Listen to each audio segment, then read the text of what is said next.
তো হ্যালো বন্ধুরা, আজকে চলে এলাম ফটোশ্যুট নিয়ে এলএমসি 8.0 কেমন ফটো কোয়ালিটি হয়। আমারটা হলো এলএমসি 18 ভার্সন। তো আমরা এখানে এসেছি কাশফুলের ফটো তুলতে, ফটোশ্যুট করতে চলে এলাম।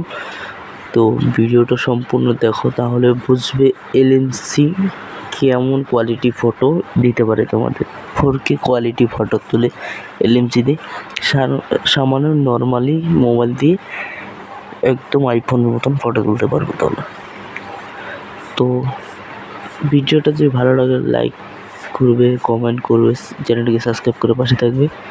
তো যাদের এই ক্যামেরাটা লাগবে অবশ্যই কমেন্টে জানাবে, আমি ওইটা নিয়ে একটা ভিডিও বানাবো। যাদের এই ক্যামেরাটা দেখো একদম অসাধারণ কোয়ালিটি এসেছে। তো এলএমসিটা একদম অসাধারণ ফটো শ্যুট হয়, কোয়ালিটি ফুল পিকচার দেখতে পাচ্ছ। এই ছেলে আছে